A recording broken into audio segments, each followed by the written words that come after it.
Hey guys, tonight we begin a slow and gentle journey across the ancient seas as we follow the full story of Sinbad the Sailor, not as a warrior or conqueror, but as a quiet traveler shaped by time, silence, and wonder.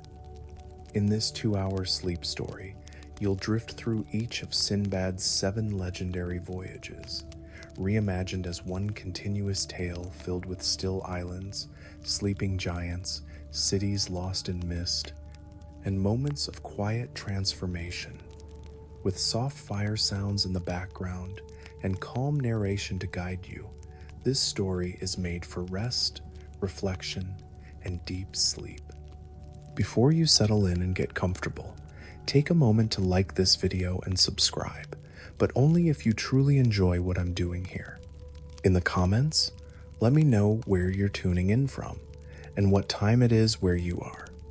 It's always fascinating to see our sleepy little myth-loving community stretch across the world. And if there's a particular myth, legend, or story you'd love to hear next, share it below. I'm always listening. Now, dim the lights, let your thoughts slow down, and let's drift gently into tonight's story. In the heart of ancient Baghdad, beneath the golden light of a low-hanging morning sun, a gentle stillness lingered like silk over the city's waking breath. The rooftops, domed and flat alike, glowed with the first blush of warmth as thin threads of incense drifted lazily from open windows. The river Tigris shimmered in slow undulation, cradling the edges of the great city as if it too were reluctant to disturb the calm. In the winding streets below, life stirred with a measured pace. Market stalls groaned under the weight of dried dates, figs, and fragrant heaps of saffron and cardamom. The air carried the scent of rose water and old clay, of bakers' fires kindling soft flatbread and sweet honey pastries laid upon linen trays. In a quiet corner of this city, removed from the louder clamor of trade and camels, a house stood modest in structure, yet generous in soul. The walls were thick and whitewashed, their surfaces cooling the heat of the sun as vines crept up to dangle from latticework. Inside, the rooms were shaded by wooden screens carved with geometric patience, and the air was perfumed by the faint, persistent notes of oud burning softly in a brass censer.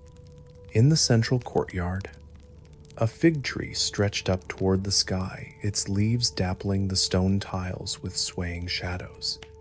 Beneath this tree sat a man young, though tempered with quiet thought, named Sinbad. Sinbad the porter. He was called by the people who hired him to carry loads from market to home. With broad shoulders and hands calloused by toil, he had seen every street of Baghdad from ground level, his back bent under carpets, firewood, and water jugs. But today, his burden was not upon his shoulders. Today, it was the weight of wondering.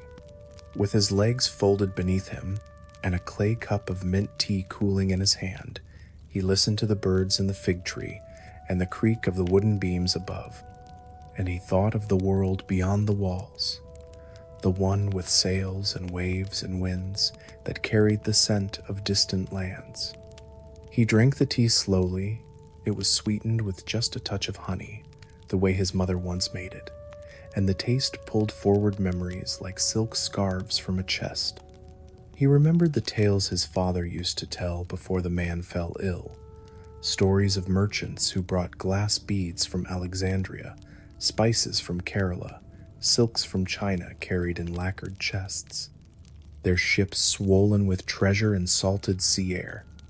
As a child, Sinbad would sit cross-legged on woven mats and listen, eyes wide as lamps, to the rhythm of the waves in his father's voice. He had dreamed then of sails blooming like desert flowers, of dolphins leaping beside ships, of storm clouds and endless horizons. But dreams, like figs too early picked, had turned sour with time. His father, once a wealthy merchant, had died in debt, and Sinbad, still young, had sold what remained of their possessions: the carved chests, the bolt of blue silk that his mother never wore, the brass astrolabe. He had taken up the rope and the porter's strap and had made a life of footsteps and silence, carrying others' fortunes while dreaming of his own. But today, as he sipped the tea and watched the fig tree sway, something inside stirred, not longing, but a readiness. The sun crept higher, and the city's sounds grew. He stood slowly, setting his cup down on the low ledge by the tree, and walked across the courtyard. There, beside the door, was a small satchel he had used for years. Inside were coins wrapped in cloth, a dried date cake, a worn kerchief. He lifted it, tied the strap across his chest, and stepped into the street. As he walked toward the river, his feet remembered the way. He passed potters shaping red clay into water jugs, their hands steady and sure. He passed a weaver threading golden strands through linen, and he paused for a moment to watch the shuttle pass back and forth, the motion rhythmic, hypnotic, like the rocking of a boat on waves. He continued past butchers sharpening knives, their stalls hung with cuts of lamb and copper scales that rang softly with every weight. The city was alive, as it always was. But today, it felt like it was whispering to him, "Go." He reached the port just before noon. The air smelled of brine and tar, and gulls wheeled above the boats, their cries sharp and joyous. Ships of every size were docked along the wooden piers. There were dhows with their triangular sails folded like wings, small fishing boats smeared with oil and nets, and tall traders' ships, their hulls dark with age and travel. Sailors called to each other in tongues Sinbad could not understand, and barrels rolled down planks with the groan of wood on wood. He walked slowly, letting his eyes feast on the colors. Saffron robes, indigo, dyed sails, red lacquered boxes from the east. He heard laughter, shouting, the slap of ropes on deck. It was a chaos, but it had a rhythm, a music beneath the noise. He paused before one ship larger than most, its hull wide and curved like a sleeping whale. A man stood at the bottom of the gangplank, arms crossed, his turban wrapped in stripes of sea blue and white. Sinbad approached.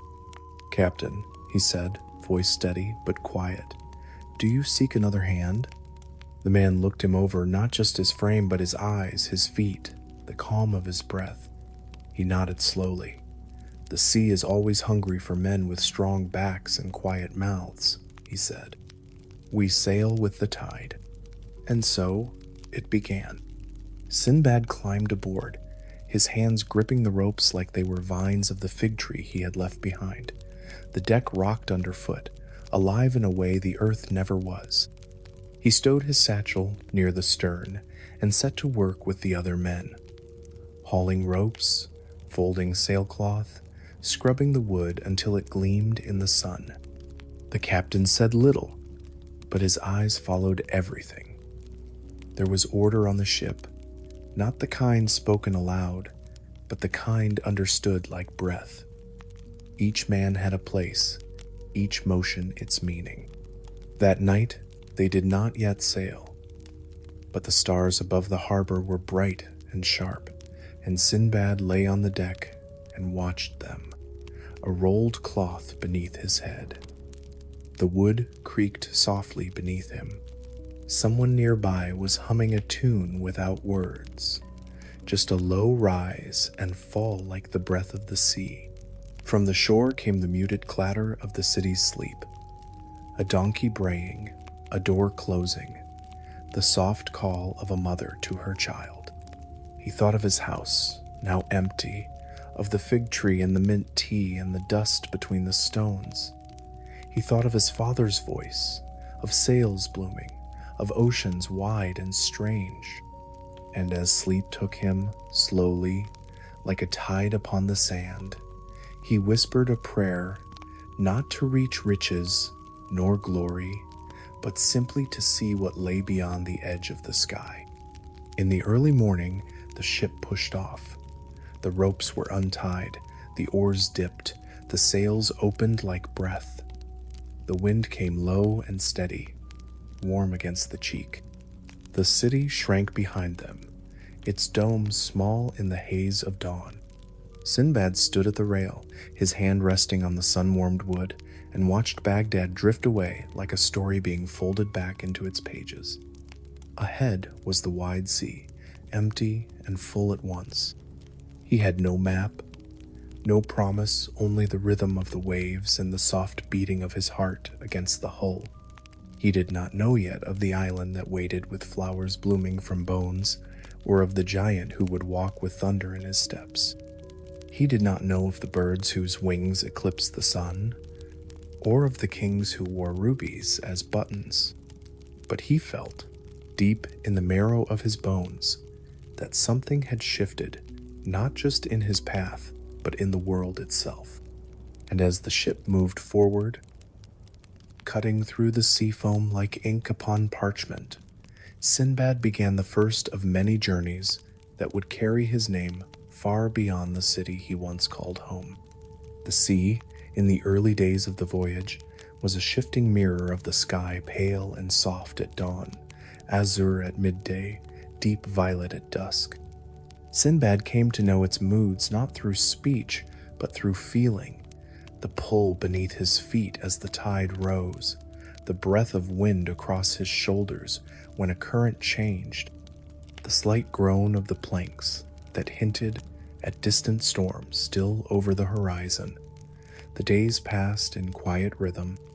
He woke before the sun, washing his face in seawater from a bucket drawn fresh, and helped prepare the sails as the crew murmured their greetings in languages scattered from coast to coast. Meals were sparse but comforting. A porridge of dates and grain in the morning, dried fish and flatbread rubbed with oil at dusk, always eaten beneath the slanted shade of the sail, with the sound of gulls wheeling high above. The captain, whose name was Maruk, was a man of few expressions, but his eyes flicked often to the horizon, and Sinbad learned to watch him the way one watches the sun's position in the sky to understand time and danger. One afternoon, after weeks upon the water, the lookout called out. An island had appeared, small and green like a seedling in the cradle of the sea. Its outline was low, surrounded by a gentle reef that turned the water into shades of turquoise and milk. The ship turned toward it under Maruk's orders, and as they neared, the scent of foliage filled the air, the smell of living trees, of damp bark and hanging fruit, of flowers untouched by salt. The men grew excited. Some had not touched land in many weeks. They spoke of walking freely, of roasting meat on fire, of finding sweet water to drink from a stream. Sinbad, too, felt the ache in his knees from sleeping on boards, the stiffness in his fingers from rope work, and the quiet longing to touch earth once again. They moored just beyond the reef, tying the ship to rocks with thick rope, and disembarked into shallow water that lapped at their ankles. The sand was cool beneath the surface, speckled with shell and coral. The trees began just beyond the shore, not palm, but something older and broader, with leaves shaped like hands and bark that flaked in long strips. The island was small but rich, filled with birds that chirped in a dozen tones, insects that hummed invisibly, and fruits of strange shapes dangling from high branches. The men fanned out, some to explore, others to nap beneath the trees. Sinbad walked slowly, his fingers trailing along the leaves, feeling the waxy texture beneath his skin. He found a patch of moss near a brook that gurgled softly over smooth stones and sat there, listening to the water and the whispering of wind in the canopy. The crew built a small fire, roasting fish caught earlier and laying them on flat stones beside sweet root vegetables they dug from the loam. The smoke smelled of salt and sugar. They laughed more easily that night, their voices rolling out into the woods and echoing faintly. Maruk, though, said little. He walked the edge of the tree line, his gaze downward, his fingers brushing moss and bark. When Sinbad asked him what he sought, he answered only, "Truth in the soil." The phrase made little sense at the time, but Sinbad remembered it. As dusk approached, a soft mist began to rise from the ground, smelling faintly of orchids and earth after rain. The men gathered their gear and, at Maruk's order, returned to the ship before nightfall, leaving the fire to burn low beneath the trees. That night, the sky was clouded. No stars pierced the ceiling of mist, and the sea became a still pool of shadow. The only sounds were the occasional splash of a fish, the creak of rigging, and the slow breath of those who slept. Sinbad lay on the deck again, though he found sleep came with difficulty. His thoughts were unsettled, not fearful, but watchful. He closed his eyes and tried to summon his father's voice again, the sound of Baghdad's distant markets, the rustle of fig leaves. At some point, he drifted. They returned to the island the next morning. This time, they brought empty barrels for water, baskets for fruit, and sacks for anything that might prove of worth. Sinbad walked further into the woods, past the brook, past the hollow tree where a white bird had made its nest. The forest opened into a clearing, and what he saw there stopped him cold. It was beautiful, unnaturally so. The grass was shorter here, as though trimmed. The light filtered through in golden strands, and in the center stood a table made of stone, set with dishes carved from shell and bone, and piled with fruits and meats unlike any he had seen. A canopy of flowers bloomed overhead, their petals fat with dew, their colors deep and hypnotic. Around the edge of the clearing stood stones shaped like benches, and behind them trees whose trunks bore carved faces, serene, closed-eyed, mouths open in silent chant. Sinbad called out, but no one answered. He stepped forward carefully. A bird called once from above, then fell silent. He touched the table. It was cold, not of this place. The food smelled real, but untouched. He felt the air thicken, as if the clearing itself were watching him. Something about the place, for all its beauty, felt wrong. He stepped back. Later, he brought Maruk there. The captain did not enter the clearing, but stood just beyond, eyes narrowed. He looked at the trees, the table, the faces on the trunks. Then he turned and left. "No one eats here," he told the men. "No one stays here." That night, there was no fire on the island. They returned early, and no one spoke loudly. The next morning, Maruk ordered the ship untied, but it was too late. A storm rose, swift and cruel. The sky darkened in minutes. The reef that had been gentle was now jagged with foam and fury. Winds slammed the sail, tearing canvas. Rain fell sideways, stinging skin. The ship was thrown against the rocks. Wood cracked, men shouted, barrels spilled, and Sinbad, thrown from the deck, arms flailing, plunged into the sea. He awoke to silence. The sky above him was blue once more, with clouds soft as wool. The sand beneath his cheek was warm. He was alone. The island still surrounded him, unchanged as if no storm had passed. He stood slowly, feeling the bruises bloom across his ribs. The ship was nowhere to be seen. Only pieces, planks, a coil of rope, a broken oar lay scattered near the shore. He searched for hours. No voices answered. No footprints appeared in the sand. The island seemed peaceful, but now he felt its silence differently, not quiet, but hollow. He returned to the clearing, half in desperation, half in hope. The table was still there, the food untouched, the flowers open wide. This time he stepped forward and sat. Hunger gnawed at him. He picked a piece of fruit round, red, glistening, and held it to his lips. The scent was familiar and yet strange, like a memory from childhood twisted by time. But before he could bite, he saw something at the base of the stone table, a fragment of cloth. He bent to lift it. Beneath it lay a ring. It was thick, iron, and rusted, unmistakably man-made. He looked around and saw now, with clearer eyes, that the bench stones were not benches. They were graves, shaped, carved, arranged in a circle. Some bore etchings, long worn away. This was no place of feasting. It was a trap. He fled. That night, he did not sleep. He made camp near the shore, lit a small fire with flint and driftwood, and kept his back to the trees. In the flames he saw not warmth, but warning. He wrapped himself in sailcloth and whispered prayers to whatever star might be watching through the clouds.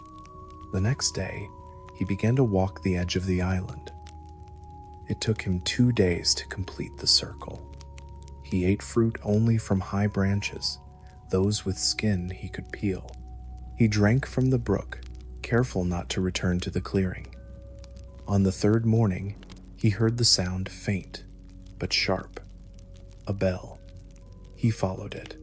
Beyond the reef, a ship, smaller than Maruk's, but with a flag fluttering gold and white.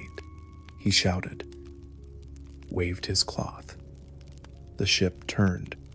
They took him aboard, and he wept for the first time, not out of grief, but the slow release of fear held too long. The crew was kind, traders from Oman, bound for the Horn of Africa. He offered to work. They accepted. He did not speak of the island, only that he had survived a wreck. They gave him food, lentils cooked with cumin, bread still warm from the galley fire. He ate slowly, savoring each grain, each breath of steam. That night, as the ship sailed away from the cursed island, Sinbad sat beneath the stars and looked back. The island was barely visible now, a smear on the horizon. He closed his eyes and listened to the waves. Steady, constant. He had survived. But something in him had changed. Not broken, but bent. The sea, he realized, did not promise glory. It promised truth, sometimes dark, sometimes cruel, but always deeper than the surface. And this, he thought, was only the beginning. The days passed aboard the Omani ship in the rhythm of small kindnesses. The crew, a mix of seasoned merchants and quiet sailors, treated Sinbad with soft nods and occasional laughter that floated across the deck like the smoke from their clay pipes. He learned their names slowly: Harun, who told stories while cleaning fish; Jamil, who carved miniature boats from driftwood; and Bashir, who recited verses of poetry into the wind, letting the words go as offerings to the sea. They showed him how to tie the curved knots they used for sail repairs, how to listen to the hiss of wind through the rigging to predict coming weather, and how to navigate not with maps, but with the stars and the shifting hue of the water beneath the keel. There were no storms, only the endless sigh of the ocean, its moods softening day by day into a kind of dream. Sinbad worked without complaint. At night, he often sat at the prow, watching the waves turn silver under the moonlight, a cup of warm spice water in his hands, a drink made of boiled cinnamon bark, cloves, and a whisper of orange peel, the recipe gifted to him by the ship's cook, who had once worked in a palace kitchen in Muscat. The drink warmed not only his stomach but his thoughts, and as he sipped it slowly, he thought of Baghdad, the courtyard and the fig tree, the scent of bread rising in his old neighbor's oven, the smooth stones in the street, still warm at sunset. But these memories came with less ache now. The sea, for all its danger, had changed him. He felt himself becoming more than a porter, more than a boy who dreamed of voyages. He was becoming a man shaped by the salt and the wind, carved like a figurehead at the front of a ship. Then, one morning, the sky darkened, not with cloud, but with the shadow of wings. It was Jamil who pointed first, his knife still dripping fish blood. Above them, the sun dimmed as something vast passed overhead. Not one, but many birds, their wingspans larger than sails, their cries sharp and echoing. Sinbad craned his neck, shielding his eyes. The crew murmured in awe, some in fear. The birds wheeled once, twice, then vanished beyond the horizon. The captain, a man named Yusuf, with skin leathered by 30 years of sun, turned his eyes to the direction they flew. "Land," he said quietly, "not on any map." They followed. By evening, a dark smudge appeared at the edge of the sea. The landmass was massive, with cliffs that rose like broken teeth and a jagged coastline that made anchoring treacherous. But the wind pushed them inward, and the current pulled them closer. With careful precision, they found a sheltered cove where the water turned green with depth and small fish darted near the surface. The beach was narrow, black with volcanic sand, and behind it rose a forest that bent with constant wind. They set anchor. Yusuf ordered a scouting party of 5, Sinbad among them. They rowed ashore in a small wooden boat. The sand hissed beneath their feet as they stepped out. Sinbad felt the warmth of the beach through the soles of his shoes, as if the land itself had not yet cooled from some ancient fire. The forest ahead was different from any he had seen. The trees were twisted, with bark as dark as soot, and their leaves hung low, wide like fans, whispering not in the wind, but with something that felt like breath. The air smelled of sulfur and wet stone. As they walked inland, the light grew dimmer, even though the sky above remained clear. The canopy was thick, swallowing sound. Birds did not sing here. Only the occasional creak of a branch or the snap of a twig underfoot reminded them of their own presence. They came upon a path not one made by animals, but marked by the unmistakable pattern of intention. Stones were laid at uneven intervals, flat and wide. Some cracked but still lined with the green thread of moss that grows only on surfaces undisturbed for decades. The path curved upward toward a rise in the land, a hill of sorts. As they climbed, they began to notice the bones. At first, it was subtle. A rib here, a curved piece of jaw there, half buried in dirt and dust. Then, more femurs, skulls, twisted vertebrae, all strewn with the randomness of long-forgotten ruin. The men stopped. One knelt, touching the surface of a large, sun-bleached shoulder blade. "Human," he whispered. "Too many to count." Sinbad looked around. The hill they climbed was no hill at all. It was a mound, a burial mound, made not of earth, but of the dead. At the top, they saw it. A clearing ringed with stone columns, each carved with spirals and symbols that pulsed faintly when touched by light. And in the center, a pit wide, black, and still. It smelled of char. The group stood in silence. Then Bashir, the youngest among them, stepped forward and peered into the pit. he recoiled instantly. "Eyes," he said, voice trembling. There were eyes, watching. Before they could turn, the sound came. A roar, so deep it cracked the air like timber under pressure. Trees bent as though ducking. From the far side of the clearing, something emerged. It was tall 3 men, high with skin, the color of ash, and arms that dragged slightly against the ground. Its face was a mask of age and hunger, eyes glowing like embers, a beard like coiled rope, teeth stained red. It wore the remnants of garments, rotted cloth that may have once been royal. Around its neck hung a chain of human bones. The men fled. Branches whipped their faces, roots caught their feet. Sinbad felt his breath burning in his chest as he ran, following no path but the rhythm of his heart. Behind them, the giant gave chase, not fast, but relentless. Its roar echoed through the trees, followed by the crash of uprooted trunks and the crumble of earth. One of the men stumbled. Another turned to help. The giant caught them both. Sinbad did not look back. He reached the beach just as the sun dipped below the horizon.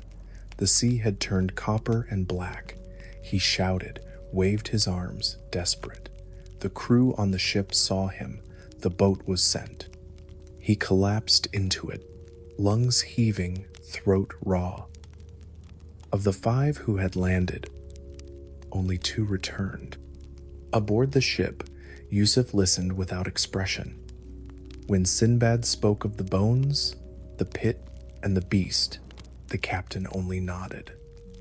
"The rock?" he said softly. "Where there is rock, there are giants.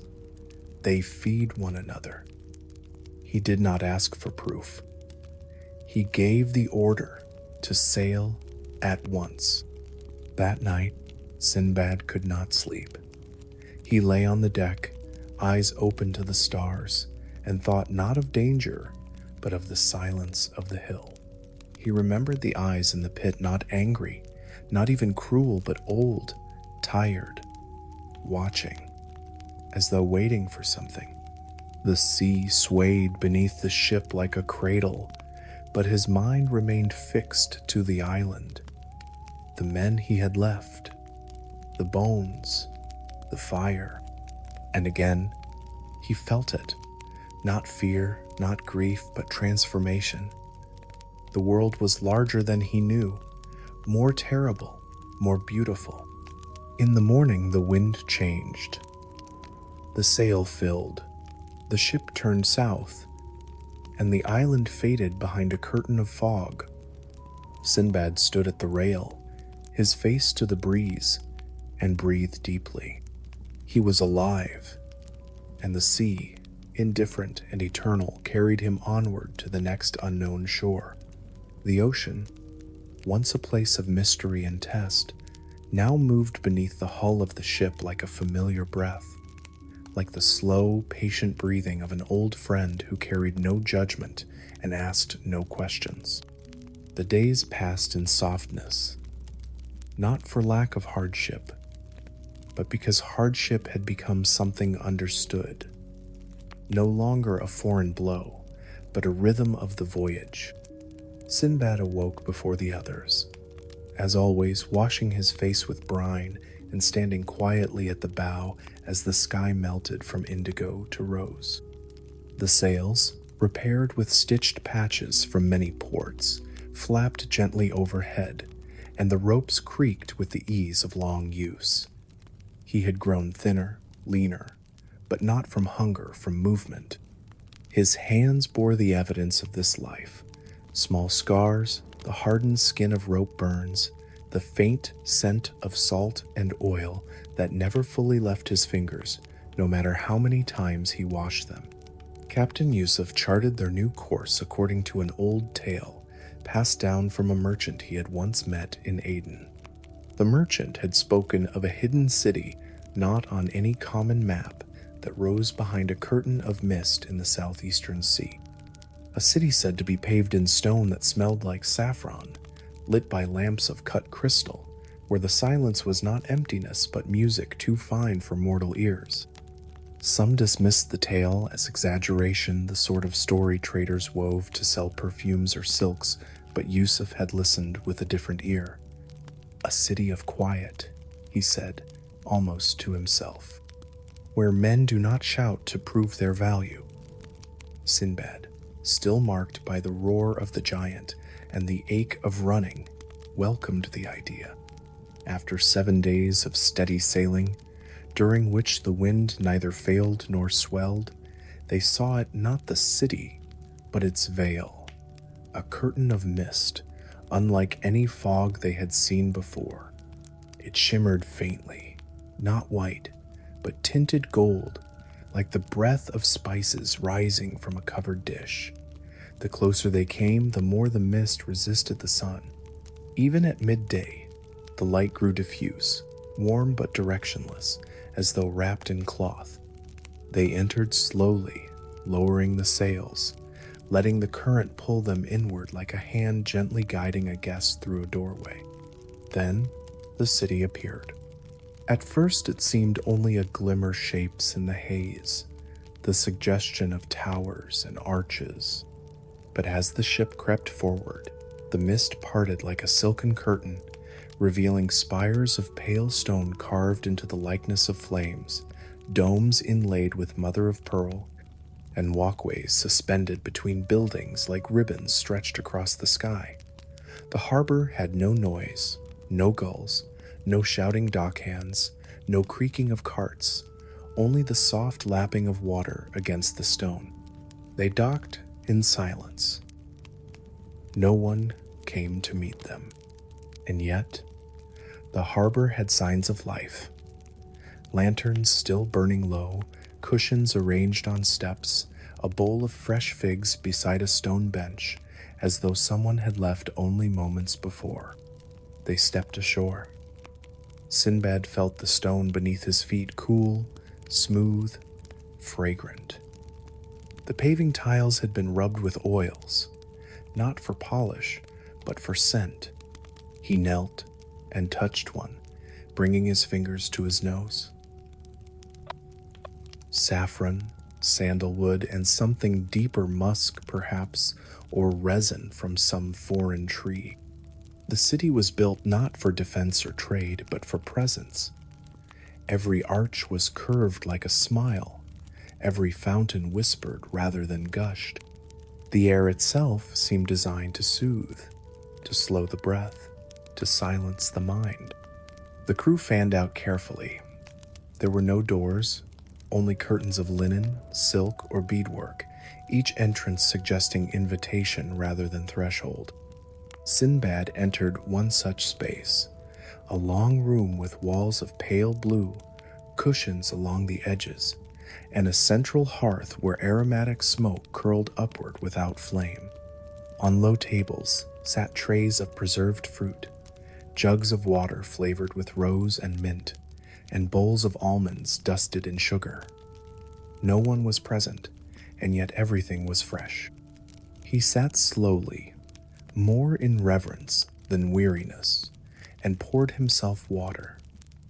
The jug was heavy, but perfectly balanced, made of hammered silver, etched with calligraphy in a script he could not read. The water was cold, its flavor delicate. He drank, closed his eyes, and let the silence wrap around him like a second skin. In another part of the city, the others found similar rooms, spaces meant for welcome, for nourishment, but absent of hosts. Captain Yusuf ordered them not to plunder, only to observe. He believed the city was watching, not with eyes, but with awareness that to take too much, or to speak too loudly, would break some ancient pact. The men respected this. Speaking only in whispers, their footfalls softened by the design of the tiles. Sinbad spent the afternoon wandering. He found a library without books, but with scrolls wrapped in silk and placed in niches like sacred relics. He did not open them. He passed through gardens where the air shimmered with the perfume of unseen blossoms and saw butterflies that moved like floating ink. In a small chamber carved into the wall of a tower, he discovered a musical instrument strung with threads of light. When he plucked one, it made no sound, but the space around him brightened just slightly, as though music had become color instead of tone. He stayed there for some time, not playing, but listening to the hush. At dusk, the city changed.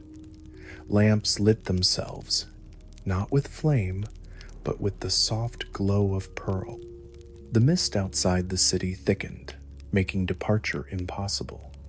And so the crew laid down their sleeping mats in quiet spaces, each man choosing a place that seemed to call to him. Sinbad returned to the first room, where the cushions now felt warmer, as if anticipating his rest. He lay down and listened, not to the sea or the wind, but to the deep silence of the city, a silence that did not oppress, but cradled. Sleep came like mist through curtains. In the night he dreamed.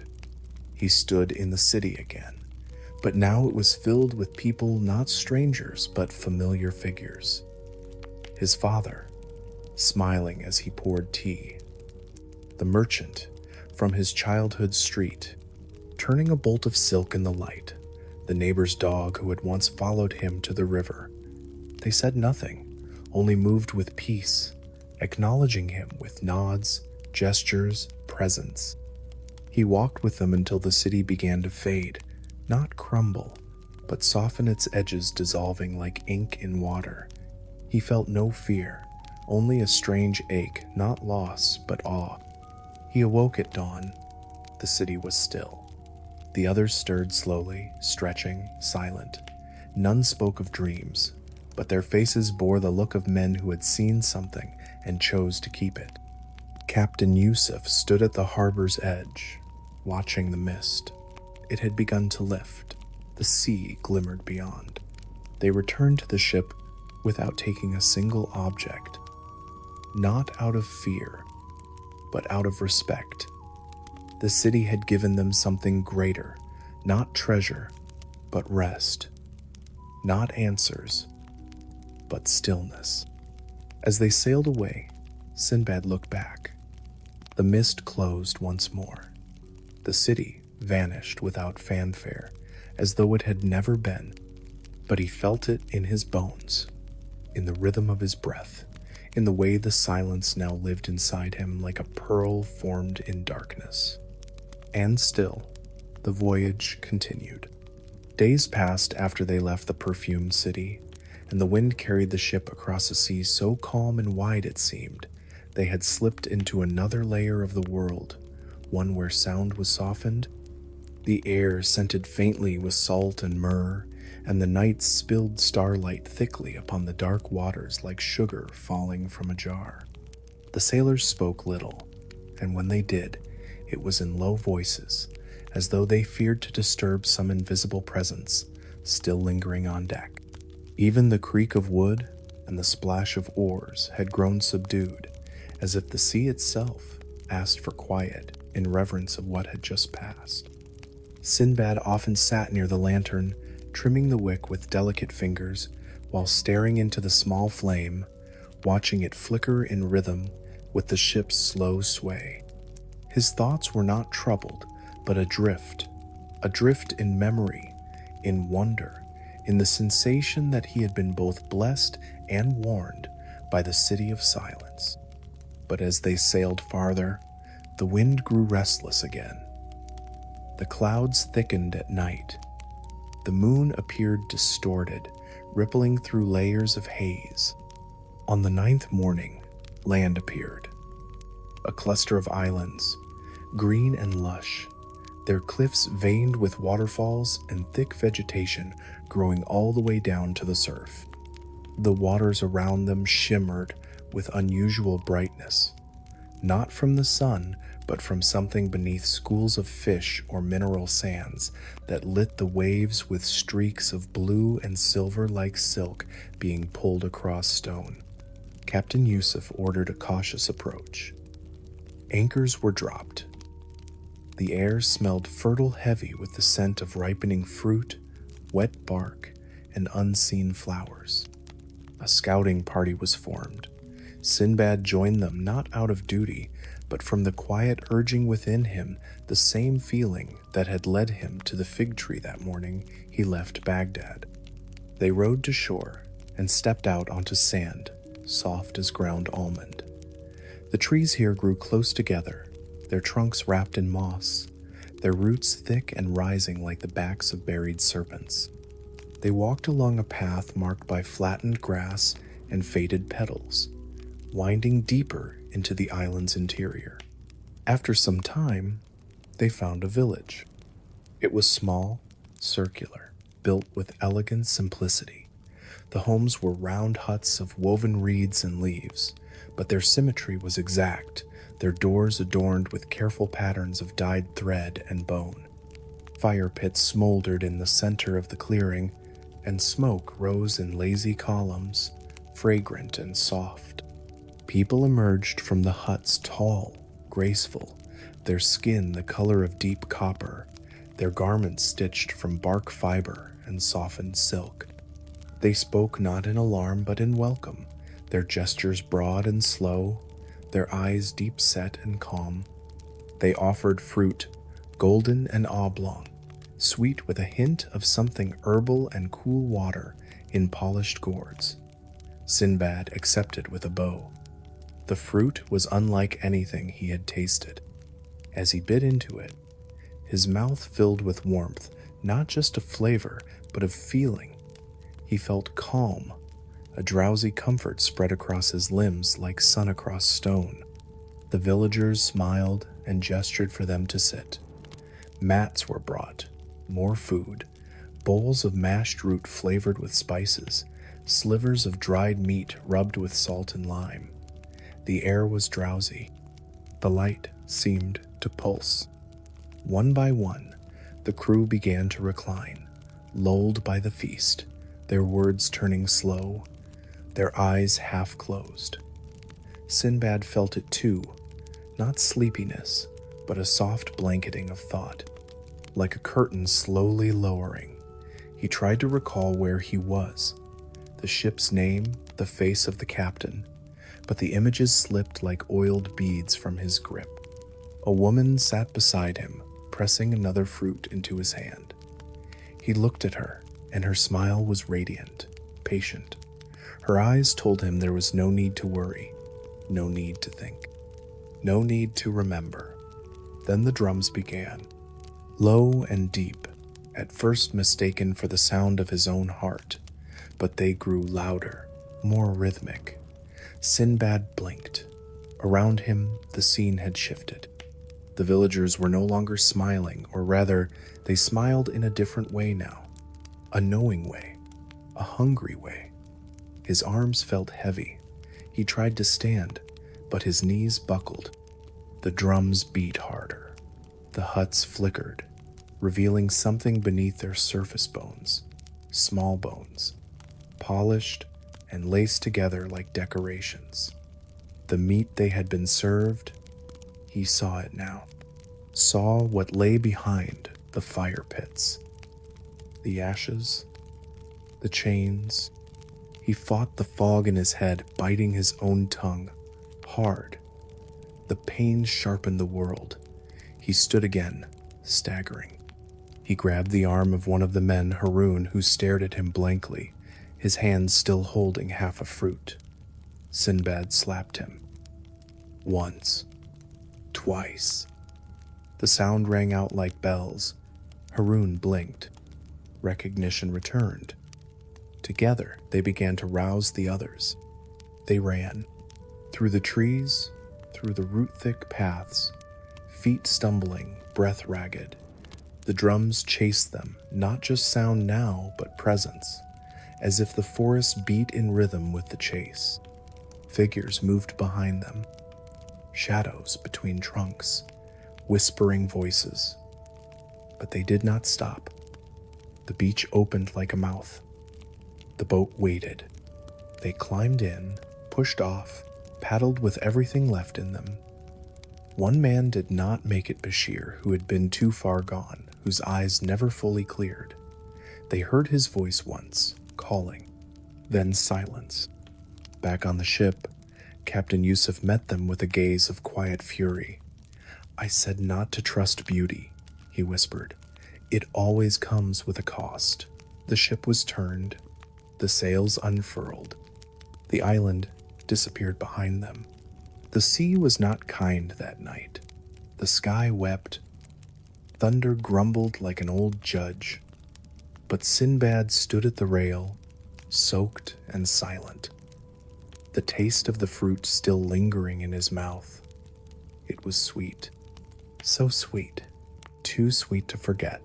After the island of forgetfulness was lost behind a curtain of clouds and grief, the sea returned to its long silence, not peace, not comfort, but that heavy hush which follows a dangerous truth. The crew grew quieter, and the laughter that once broke the long afternoons now lived only in memory, tucked behind lowered eyes and hands that moved with mechanical habit. The winds blew steadily, but even they seemed less playful, carrying only the scent of salt and the ghost of spice that no longer felt sweet. Sinbad sat often beneath the mainsail, cross-legged, whittling pieces of driftwood into small, shapeless tokens. He said little, but within him the stories began to settle, not as burdens, but as bones do in the body, forming the quiet structure of a man changed by things too vast for words. Captain Yusuf's maps could take them no further. The parchment edges curled like old leaves, and the ink had faded with the years.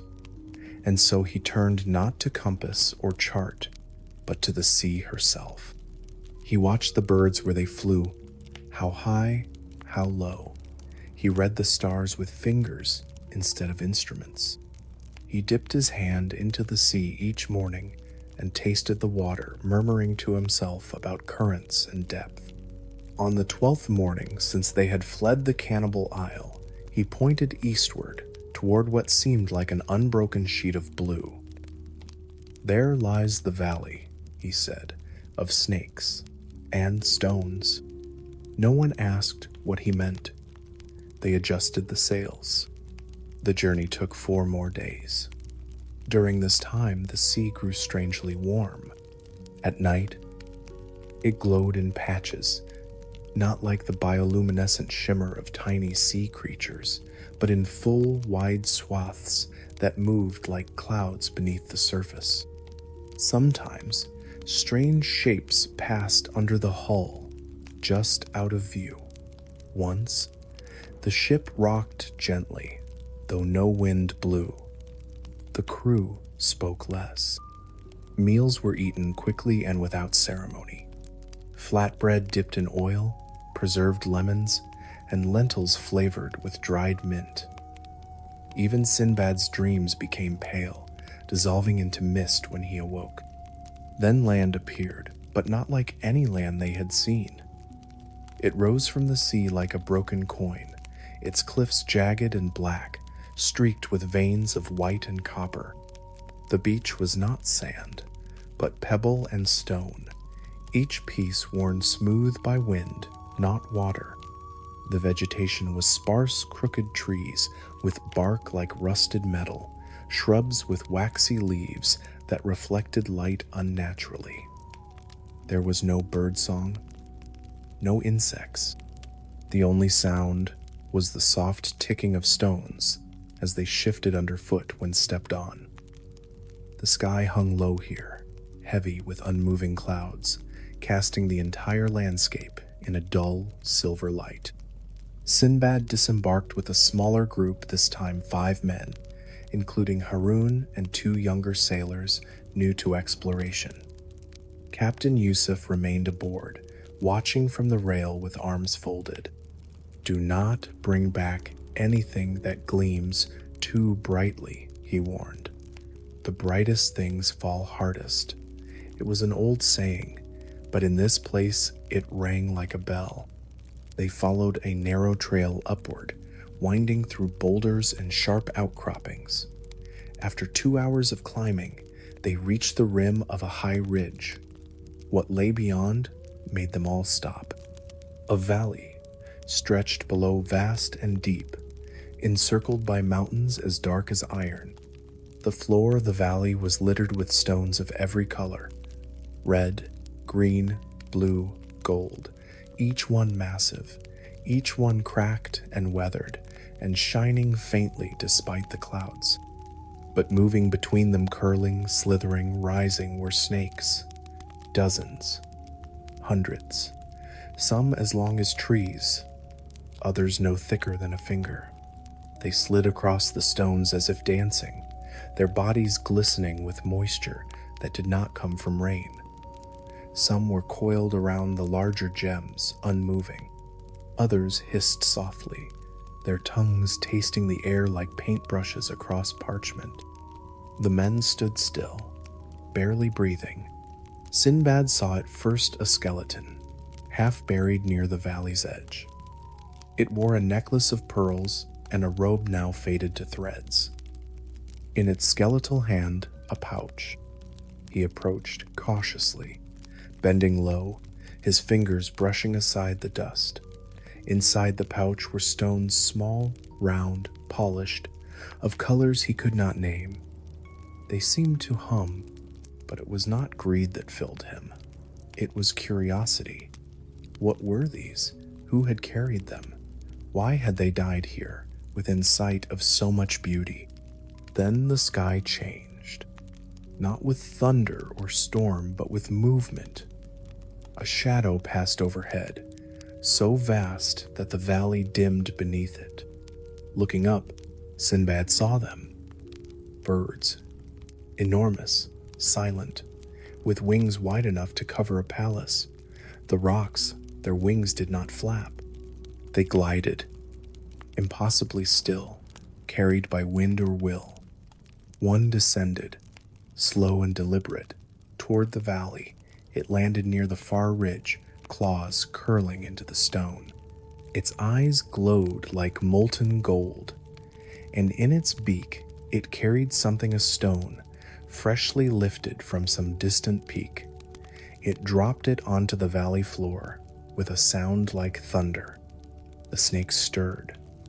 As one, they slithered toward the stone, circling, weaving, wrapping themselves around it like threads around a spool. The rock watched, unmoving. Then it rose again, slowly, silently, and disappeared into the sky. Harun whispered, "They drop the stones to feed the snakes." And it was true. The valley was not a mine. It was a garden, a ritual place. The stones were not treasure. They were bait. And the snakes were not pests. They were guardians, or perhaps guests. Sinbad stepped back. He felt the pulse of the place, the ancient rhythm of something older than ships, older than trade. He turned. "We leave nothing here," he said. "Not even footprints." They returned to the ship in silence. That night, the crew said no prayers. They simply sat, each man staring into the sea or into the stars, trying to comprehend what they had seen. The ship pulled away from the island slowly, carefully, as though afraid to offend it. Sinbad stood at the stern, watching the ridge shrink into the dusk. Not all wonders are meant to be touched. The sea had taken them far again, though to Sinbad it no longer felt like travel, but like slow unraveling, as though the ship no longer moved through space, but through time itself, stretching the days like silk being drawn endlessly across the loom of fate. After the Valley of the Snakes, the men had spoken little, and when they did, their words were like lanterns, held low in the dark, cautious, small, and without the sharp edges of certainty. There was no need to speak loudly anymore. The ocean taught them that. It taught them that some truths were too large for language, and that silence, when shared, could bind men together more strongly than promises. The mornings were soft now. Every sunrise blurred slightly at the edges, as though the heavens themselves were tired of brightness. The sun rose slowly, diffused through pale cloud and early mist, bathing the ship in a dull gold that felt more like memory than light. The waves lapped gently against the hull, and the wood soaked with thyme and salt creaked in a rhythm that reminded Sinbad of an old man settling into prayer. Meals were taken slowly, with hands unhurried. Lentils thickened with date pulp, pickled radish with vinegar made from tamarind and rainwater, hard bread softened in warm broth, eaten in silence while watching the horizon for anything to change. Then came the stillness. It arrived not with warning, but with absence. One morning, as the crew prepared to unfurl the sails, they found them limp and unmoving. The wind, once constant even in its mischief, had vanished. The air was perfectly still, so still that the smoke from the cook's early fire rose in a straight, unmoving line. The sea itself had changed. Its color had flattened, no longer rippling with foam or stirred by current. It had become a vast mirror, a surface so smooth, so perfectly reflective, that the ship appeared to float not on water, but within the sky itself. Every plank, every line, every rope had a double beneath it, and the boundary between sea and sky dissolved. At first, they marveled. The men dipped their fingers into the water and watched the circles expand, their own reflections rippling into strange watery versions of themselves. They spoke softly, laughing in half voices, as if in a temple. It was beautiful, haunting, sacred. But on the second day, the joy dimmed. On the third, it vanished entirely. The sun hung still overhead, burning down with a dry, pale heat that never changed position. There were no shadows, only the constant white glaze of daylight. The sails hung lifeless. The ropes sagged. The sea remained a sheet of glass. They tried to row, but the water resisted. No matter how far they pulled the oars, the reflections below remained unchanged. Even the wake behind the ship faded almost immediately, as if the sea itself refused to be marked. And the days stretched. Each morning came without freshness. The food supply remained steady, but the men began to lose their appetite. The lentils tasted flat. The bread seemed to crumble too easily. Water, stored in clay jugs, grew warm and tasted of silence. Even the scent of clove smoke in the air became dull. The stars, when they appeared, felt too far away, and the moon, when it came, seemed smaller, like a coin lost in the sky. The night no longer offered rest. The heat remained. Time no longer flowed. It pooled, thick, unmoving. Sinbad began to write. He found a scrap of parchment in his satchel, ink in a broken pot. He dipped a feather and wrote not for anyone to read, but to remind himself that he still could. He wrote about the fig tree in his courtyard, about the steam rising from mint tea, about the sound of his mother grinding cardamom in the morning, the stone wheel turning, the rhythmic hush-hush of it. He wrote about the way shadows used to fall on the street just before sunset, when the children gathered to listen to stories outside the baker's door. He wrote until the words blurred, until his hand cramped. Then he folded the parchment and tucked it inside the lining of his satchel, not to keep it safe, but to keep it real. Haroun stopped eating on the 7th day. He lay on the deck with one arm draped over his eyes, mumbling songs without melody. Bashir, The youngest of the remaining crew whispered prayers while grinding dried orange peel with his thumb and forefinger, as if the scent alone could bring the wind.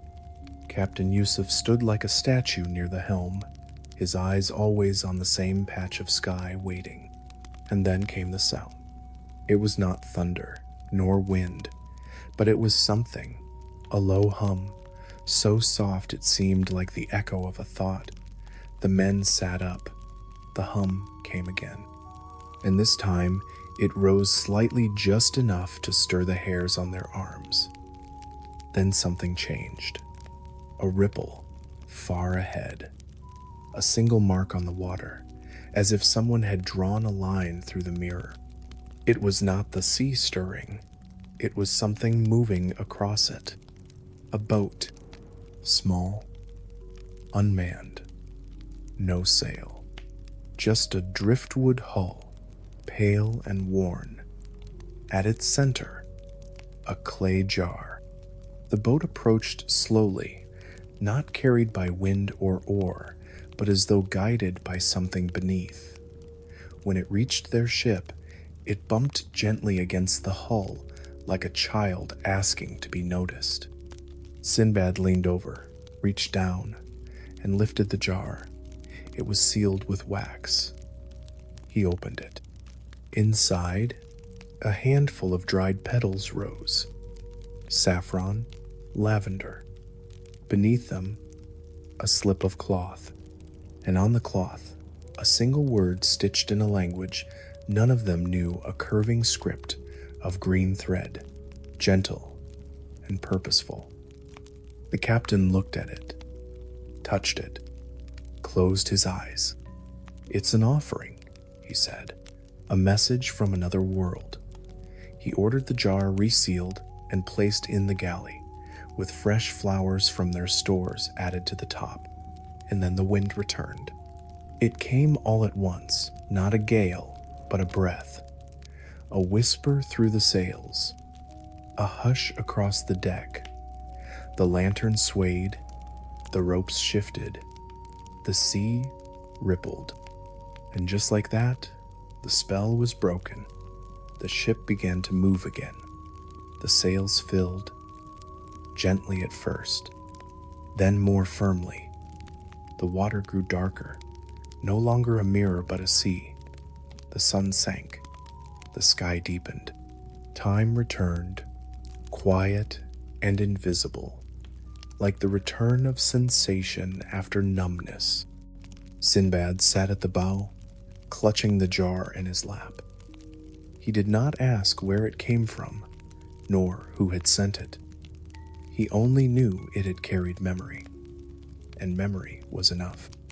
After the wind returned, and the ship slid once more across the open waters with gentle purpose, the men of Yusuf's crew spoke more easily, though their voices never quite rose to the brightness they once carried. They had been softened by the stillness, not broken but rounded, like stones turned in the surf for many years. Laughter, when it came, was quiet and grateful. Each bowl of rice with dried apricots, each cup of ginger water, each crackling turn of the sails overhead was now a small ceremony, a gesture of thanks not to any god in particular, but to the sea itself for returning the gift of movement. Sinbad began each morning with silence, sitting at the bow and watching the horizon, letting the rhythm of the ship's creak and sigh slip into his breath like prayer. The days were kind, the weather gentle, and the stars at night formed familiar patterns once more. Hope returned, not as an ember flaring brightly, but as a slow, steady warmth beneath the ribs. It was on the 21st morning after the wind returned that the lookout called out, not in alarm, but with a note of hesitation, as though unsure whether what he saw was real. "Land ahead," he said, but no smoke, no sails, no sign of life. A coastline wide and flat, with low hills rising in the distance, and something beyond that shimmered faintly in the morning light. like brass left too long in the sun. As they drew closer, details began to emerge. Not cliffs or jungles, but rooftops, domes, towers, a city. But still no movement. They anchored in the shallows. The beach was smooth and dry, made of fine gray sand that whispered underfoot. Sinbad disembarked with the usual group: Harun, Bashir, and two older sailors who had seen enough to no longer ask questions before stepping into the unknown. Captain Yusuf remained behind again, his gaze fixed on the horizon as if expecting something else to arrive soon after. The city stood not far from the shore, and its outer wall was low, not made for defense, but perhaps for formality. It was crafted of pale stone, not white, but the soft gold of river clay left to dry in the sun. The entrance gate hung open, not broken, not aged, but open in the manner of a door left ajar for a long-expected guest who never came. Beyond the gate stretched wide tiled streets. The tiles were etched with patterns that looped like vines and waves, their edges worn by centuries of footsteps that no longer fell. The buildings were tall and graceful, with arched windows and facades decorated with faded mosaics, birds, lilies, crescents, geometric stars. Cloth banners hung motionless from tall poles, their colors bleached, their fabric untouched by wind. There were no people, and yet the city felt lived in. Market stalls stood beneath carved arcades, still lined with baskets of dried goods, lentils, cracked grain, bundles of cinnamon wrapped in string. Pottery jugs stood beside fountains, still burbling with water.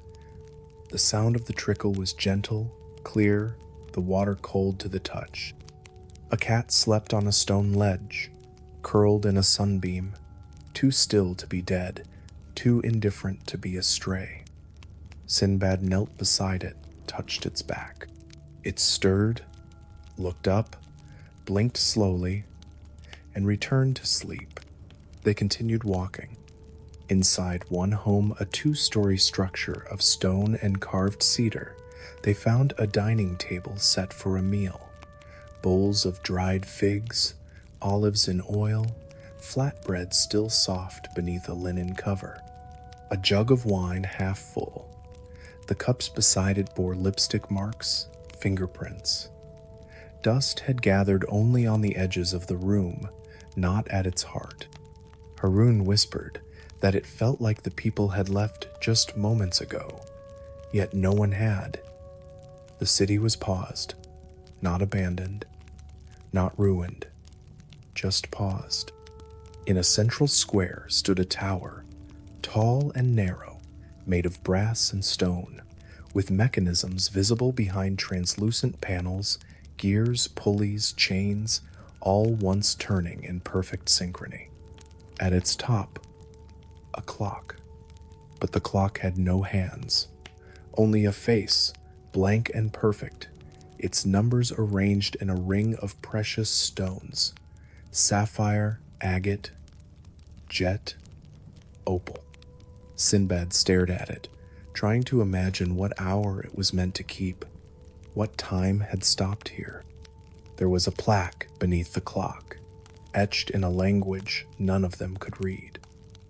Beside it, a stone bench, smoothed by years of use. Sinbad sat, closed his eyes, and listened. The city was not silent. Not truly. It breathed in its own way. Fountains still gurgled. Doors swayed softly on unseen breezes. In the distance, a bell chimed not from the clock tower, but somewhere deeper within the city. Once, then again, then silence. That evening, they returned to the ship, but they did not raise anchor. The next morning, Sinbad returned alone. He walked deeper this time, past the edge of the familiar, into neighborhoods where the tiles grew darker, the walls closer. He found a library with open windows and scrolls still laid across tables. He touched one, The parchment crumbled slightly, but the ink remained clear diagrams, constellations, symbols that hinted at both science and prayer. There were beds in one chamber, perfectly made, a loom with a half-finished tapestry, a schoolroom with chalk still clinging to the slate, a bakery with ovens of fired clay, their ashtrays cold but clean, not decay maintenance, as if someone had swept the night before, then disappeared into the air. In a small shrine, he found candles that had burned to the nub, incense cones whose tips still smelled faintly of frankincense, a prayer mat facing east untouched. Sinbad left a fig from the ship beside the mat. When he returned to the square, the cat was gone. That evening, he wrote in his journal a new one, gifted by the cook in exchange for help stirring lentil stew. He wrote, "This city does not wait for us. It waits for something else. But we are allowed to visit." They stayed 3 days. On the 4th morning, as they prepared to leave, a breeze finally moved through the sails. Sinbad looked back at the shore. The banners fluttered gently. A figure distant and blurred by the heat stood near the gate. Or perhaps it was only a trick of the sun. They sailed quietly, the city behind them fading not with distance, but as if it had decided to fold itself once more into the realm of waiting. And ahead the sea opened again. The sea once more became their world, the only constant in a life shaped by impermanence. After leaving the silent city, the wind carried them south, and the stars overhead returned to old, familiar patterns, constellations that Sinbad had studied as a child in Baghdad from the rooftop of his father's house, lying on woven mats beside the brass telescope older than memory, its lenses smudged with fingerprints and jasmine oil. He remembered how the city lights below had shimmered through the night air, and how the air had smelled of cumin and bread crust, how voices from the street would float up like the song of doves at dawn. Those memories stayed with him as the sea around the ship shimmered and darkened, and the air began to taste of silt and cypress. For 3 days they saw no land. On the 4th morning, the lookout called down that he had seen towers low, blunt, not rising with pride, but sitting with patience upon a vast delta of winding rivers and green mist. As the ship approached, it became clear that this was not an island in the usual sense, but a sprawl of river channels and narrow land strips, all woven together into one long breath of damp soil, slow water, and ruined stone. The reeds here grew tall and whispered even when there was no wind.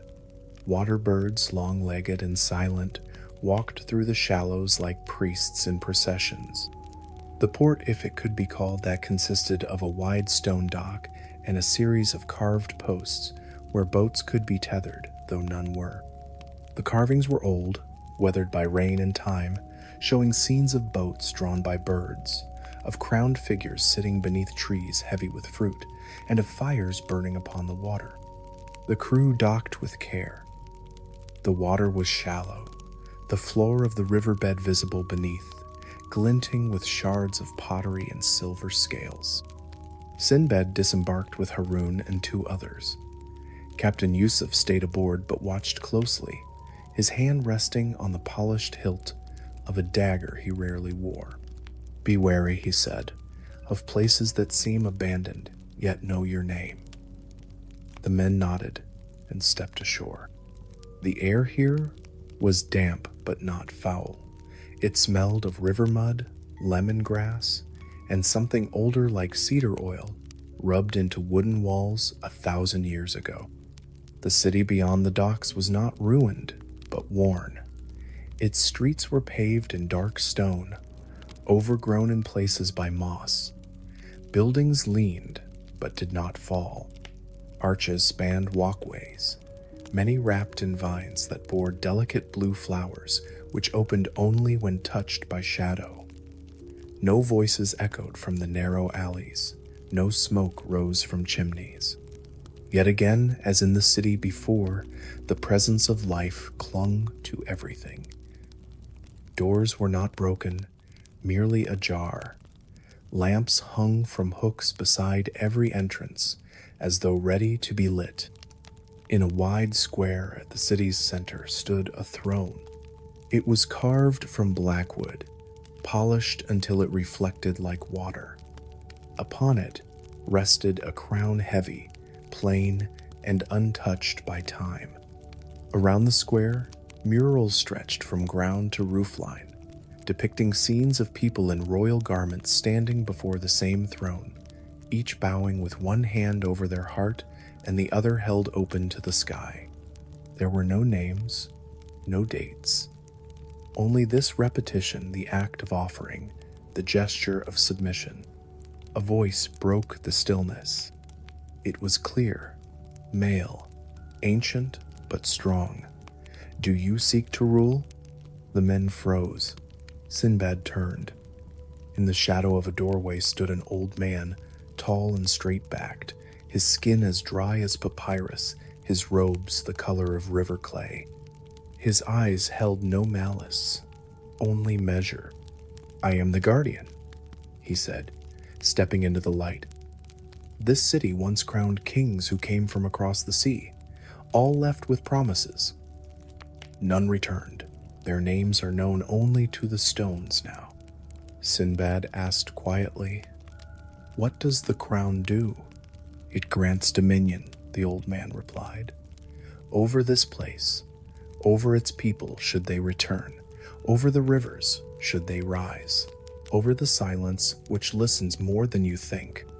Harun stepped forward, curious. "And what is the cost?" "To where the crown is to stay," the guardian said. "The kingdom gives all, but only to those who belong to it. You cannot rule what you will abandon. The crown chooses only those who do not wish to leave." They said nothing. The wind stirred. A leaf drifted across the square. The crown gleamed dully in the light. No jewels, no symbols, only weight. "Each generation," the guardian said, "one from the sea may take the seat. Most walk away, some sit. I remember them, I feed them, I bury them." Sinbad approached the throne. He looked at the seat broad, carved with waves and stars, smoothed by centuries of bodies. The wood was warm, as if it remembered touch. He reached out not to wear the crown, but to trace the engraving. He saw in his mind the life he could live here. Days of soft rains, of ruling gently, of walking barefoot through the river's edge with a reed staff and listening to the morning birds, of lighting lanterns at dusk, teaching children the stories of the stars, sitting beneath olive trees with scrolls and warm bread, a kingdom not of power, but of peace. And yet, he stepped back. He bowed to the throne, one hand to chest, the other to sky, and turned away. The guardian said nothing. He only nodded. As they walked back through the streets, Sinbad felt the city sigh, not in sorrow, not in anger, but in release, like a door that closes gently, knowing it may open again for another. Back aboard the ship, Captain Yusuf raised the sail. No one asked what had happened, but they all stood a little straighter as they left the kingdom that would wait patiently for another voyager who no longer wished to return. After they left the river kingdom and its silent crown, the sea returned not to its familiar self, but to a mood deeper and older, like a storyteller, too tired to speak, yet unwilling to stop. The days became longer again. The sky vast and empty, the air dry despite the water that surrounded them. Sinbad noticed the wood of the ship losing its salt-slick sheen, growing chalky under the constant touch of the sun. The sails cracked gently when folded. The fish caught in the nets were fewer now, and the ones that came bore strange colors, like they had swum too close to a dream. The men ate little and spoke only when necessary. The silence between them was not cold, but like the stillness between verses of a long, slow poem. The wind shifted on the seventh day after departure, turning warm and sluggish. On the horizon, the line of the sky lost its crispness. The blue turned pale. The sea shallowed beneath them. Captain Yusuf frowned, walked barefoot across the deck to dip his hand into the water, then rubbed his fingers together as if sifting dust. "Sand," he murmured. "We're drifting into the desert sea." No one understood, but no one questioned. By noon, the water beneath them had turned the color of ash, and the seafloor was visible through the surface dunes, not coral, rising and falling beneath the ship like sleeping beasts. The ship groaned, not from damage, but uncertainty, as if confused whether it still belonged here. Birds disappeared. Clouds thinned. The wind became intermittent, sometimes gusting hot and dry, sometimes vanishing for hours. Eventually, the ship slowed until it could no longer move. The keel caught gently on the sandy shallows. The sails sagged. The water shimmered in sheets around them, but it was barely more than a glaze above the desert. "We walk," Yusuf said. They prepared carefully. Water skins, shade hats, dried food and oiled cloth, a single canvas for shelter. Sinbad took nothing more than his satchel, his journal, and a carved wooden token given to him by the spice merchant from Oman, a charm, he said, for wayfinding when maps failed. They disembarked barefoot. The sand beneath the surface felt cool at first, then warming with each step. It was not like the beach. It was finer, deeper, smoother, like silk turned to dust. As they moved, the sea retreated entirely, vanishing behind them in a slow breath, as if exhaling them into this new place. They walked. The desert opened wide, flat at first, then gently rolling, its surface broken only by petrified roots, fragments of pottery, and bones bleached to ivory. The sky above them burned white, but the air remained still. Sinbad kept his eyes low, following the rhythm of footsteps, the crunch of sand, the whisper of dry wind over his ears. Time passed slowly. No sun moved in the sky. No shadow changed length. They walked in a world removed from rhythm. By the third hour, they saw structures, not intact buildings, but remnants, archways half buried in sand, stone steps that led to nowhere. A doorway standing alone, its frame carved with script that no one could read. It was not a ruin of violence, but of forgetting a city swallowed by the desert gently over centuries, like an old memory sinking into sleep. They paused near a well dry, choked with sand, but still circled by clay pots, some unbroken. Harun lifted one. Inside, a handful of dried figs remained, black, shrunken, but perfectly preserved. "It's not abandoned," he whispered. "It's waiting." A low sound came from beyond the next dune, not a voice, not a wind, a resonance, like music heard through a thick wall. The men followed. Beyond the dune was a garden, not of green leaves and fountains, but of stones. Dozens of them, arranged in circles and spirals, each carved with a single line of script or symbol, each polished smooth by hands long gone. In the center of the arrangement, a shallow depression in the earth held water still, clear, untouched by dust. Birds circled above, not many, just two. Pale wings, long tails, silent flight. Sinbad stepped forward. The moment he entered the garden, the sound changed. The air thickened slightly, like the space had memory. Each stone seemed to hum, not with sound, but with presence. He approached one and placed his hand upon it. Nothing happened. But inside, within his chest, he felt a shape begin to form. A feeling, a moment, a face from long ago. It was not magic, not exactly. It was something quieter, an echo.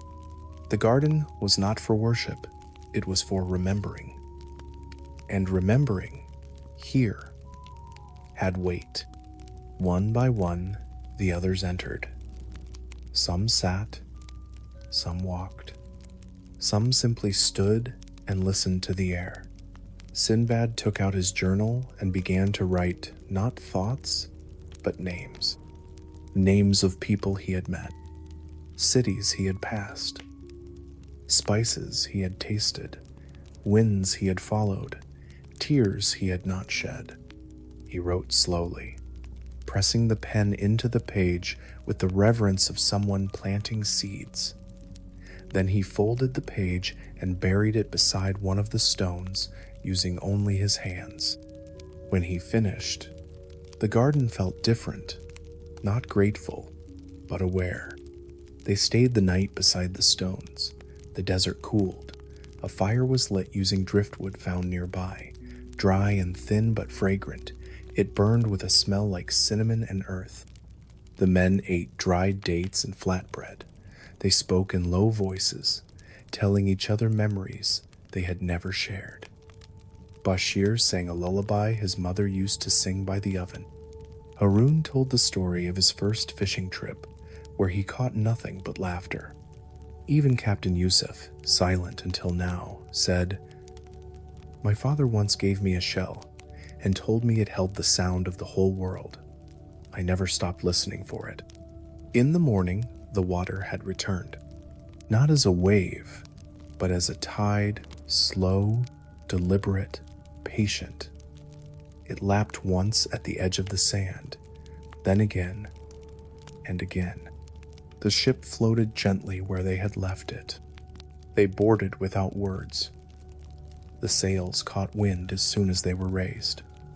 The sea welcomed them back, and the garden behind them sank slowly into the morning fog, its stones gleaming one last time like the backs of turtles vanishing beneath the surface of a sacred spring.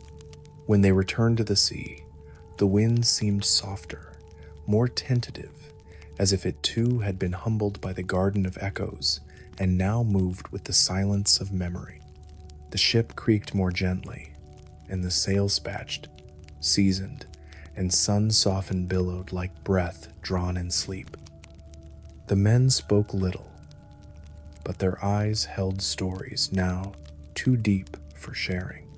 Each worked quietly, Bashir polishing a coil of rope with a cloth dampened in seawater and vinegar, Harun filing a crack in the tiller with measured strokes of bone, the cook boiling tea with cardamom and bits of clove, the steam rising like incense from a hidden shrine. Sinbad spent his time seated at the prow, his journal open, but his pen still. He no longer wrote to remember. He had begun to forget intentionally. Slowly, the sharpness of fear, the edges of pain, the names of things that no longer needed names. For several days, the sea gave them passage without resistance. The clouds passed like slow caravans. The stars returned each night, soft and familiar. They began to feel a rhythm again, the slow measure of ordinary life. But the sea does not remain gentle forever, not because it is cruel, but because it is honest, and the 11th voyage would not end in comfort. On the morning of the 5th day after the garden, the lookout saw something in the distance, an island, small, circular, rising from the ocean like a coin dropped in ink. As they approached, the water surrounding it turned unnaturally dark, not from depth, but from stillness. It moved like oil, and the waves broke against the island not with crash or foam, but with the quiet resistance of a body being pushed where it did not wish to go. The island itself was covered in vegetation ferns, the size of men, trees with bark that shone like lacquered pottery, and long vines that hung from high branches into the sea. The sand was black, speckled with mica, and gave off a metallic sheen beneath the sun. There were no birds, no insects, no wind. Sinbad was the first to step ashore. The sand shifted beneath his feet like flour, sinking slightly with each step. The air smelled of damp wood, of something left in a chest too long unopened. The others followed, their movements cautious, as if the island were listening. At the center of the island, they found a well perfectly round, ringed with stone, its lip carved with a pattern that seemed both familiar and unreadable, like a lullaby from childhood heard again after many years. Peering down, they saw no water, only darkness, still and deep, without reflection. As Sinbad leaned over it, he felt not heard a sound, a pulse, the steady rhythm of breath, not his, not anyone's near him, but the island's. "It's sleeping," Bashir whispered. They explored further. The interior of the island was tangled but navigable. The trees did not resist their passage. Paths seemed to form as they walked, the vines drawing back, the branches arching upward. They found clearings, each one circular, each one ringed with stones. In the center of each, small pools of black water, unmoving, each reflecting the sky with unsettling clarity. The reflections, however, did not match reality. One pool showed the stars, though the sun hung high. Another reflected clouds shaped like hands reaching upward. Another empty sky, endless and pale. The crew grew uneasy. The cook stayed by the boat. Captain Yusuf paced near the tree line, his eyes scanning the horizon with increasing urgency. Sinbad walked farther in. He found a stone structure near the far edge of the island. Not a temple, not a home, a single room, circular, with no roof, and within it, a stone table, perfectly flat. Upon the table, 7 objects: a spoon, a feather, a clay jar, a child's sandal, a coin with no face, a broken ring, and a key. No dust covered them. No moss grew upon the stone. Each object looked as if it had just been placed. Sinbad stepped forward. He touched the spoon. Instantly, a memory flooded his mind, not his own. A woman, seated by a window, stirring lentil stew, humming softly as a child laughed in the distance.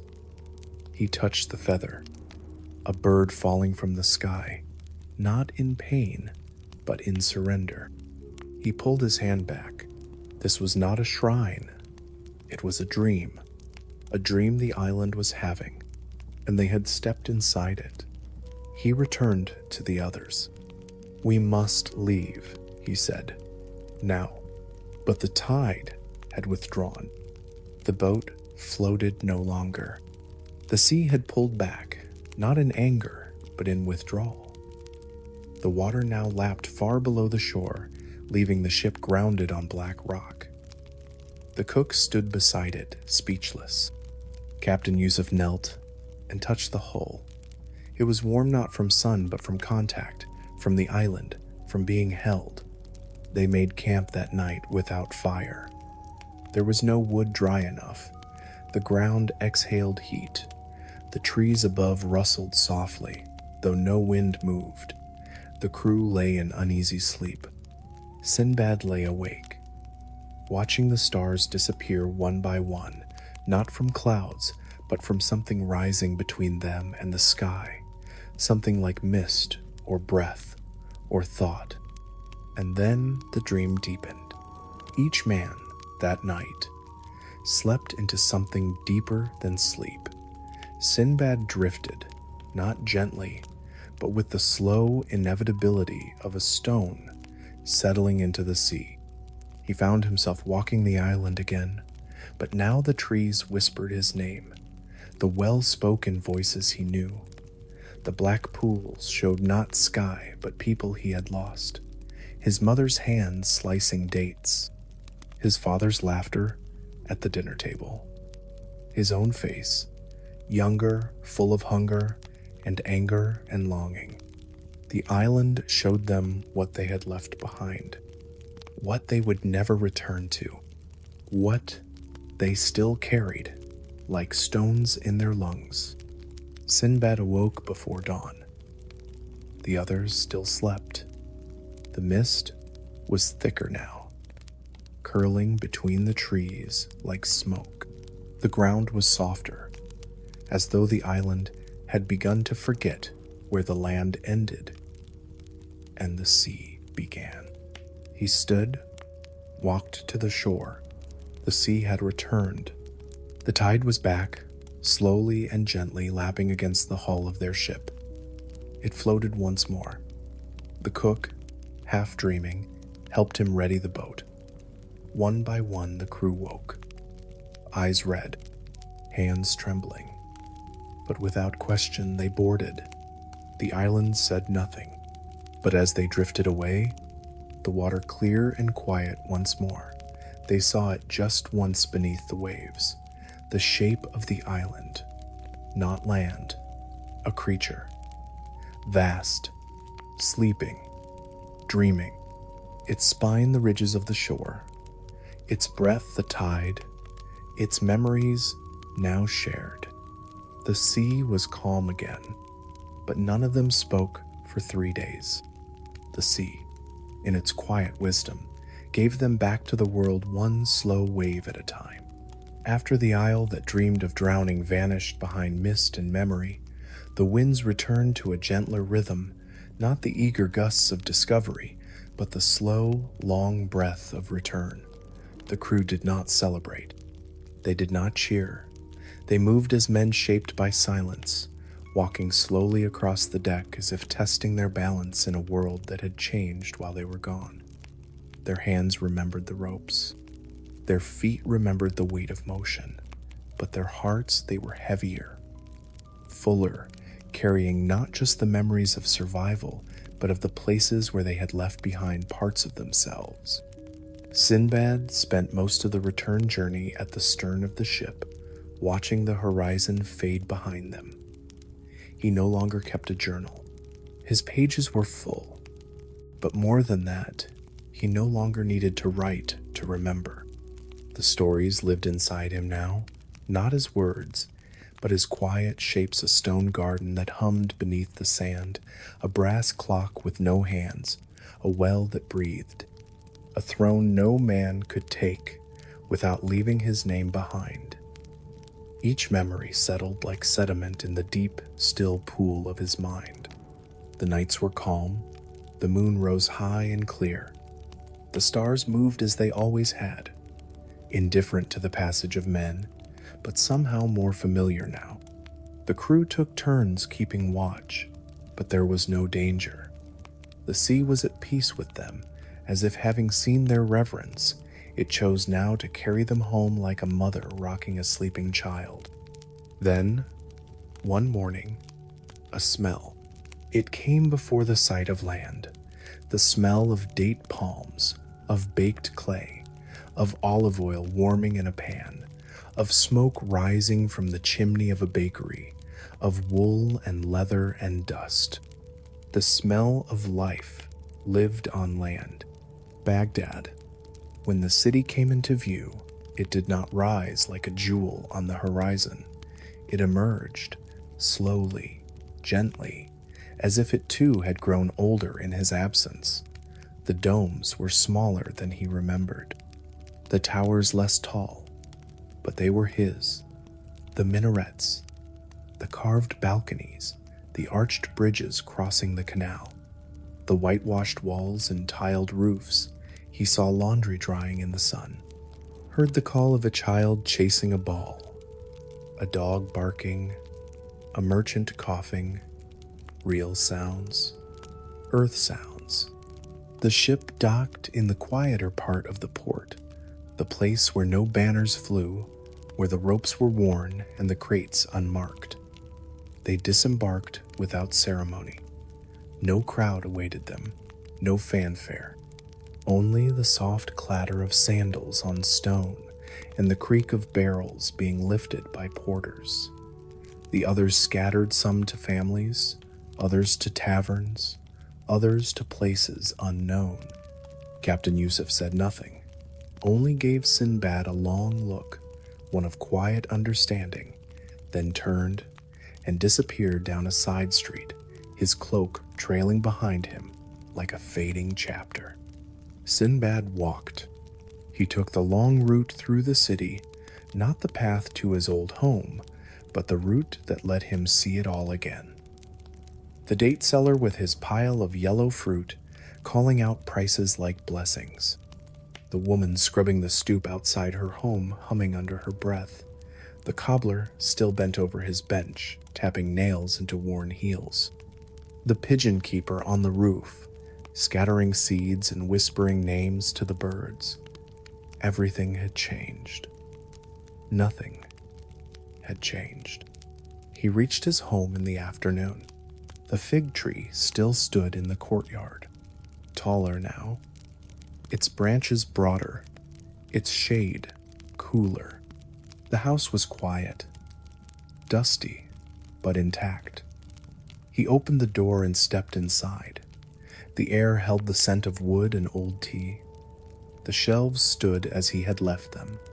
The basin, the cracked bowl, the low table, the blue cup with the chipped rim. He touched everything slowly, reverently, as one touches the edges of a dream just before waking. He did not speak for many days. He sat in the courtyard, drank tea made with fresh mint from the market, swept the stones, mended the roof, listened to the birds nesting in the fig tree. At night, he slept on a mat beside the fountain, under the stars, letting the city's sounds wash over him like lullabies, children laughing, dogs barking, the murmur of couples walking home. The city cradled him. Then one morning, someone knocked. A boy, barefoot, holding a small scroll tied in string. He handed it to Sinbad, bowed, and ran off without a word. Sinbad opened it. It read only, "Tell us." He smiled, and that night he lit a lantern, swept the courtyard clean, arranged cushions around the fig tree, boiled tea, laid out dried fruit and almonds. And when the neighbors arrived shy at first, then curious, then expectant, he began to speak. He did not speak of glory. He did not speak of treasure. He spoke of the garden of stones, of the city with the silent clock, of the island that dreamed, of the crown he did not wear, of the spoon and the sandal, of the echo of names lost to the sea. He spoke slowly, gently, and as he spoke, he saw something in their eyes, not awe, not envy, but stillness. The same stillness that now lived in him. The same stillness that said, "You have gone far. You have returned. And now you are home."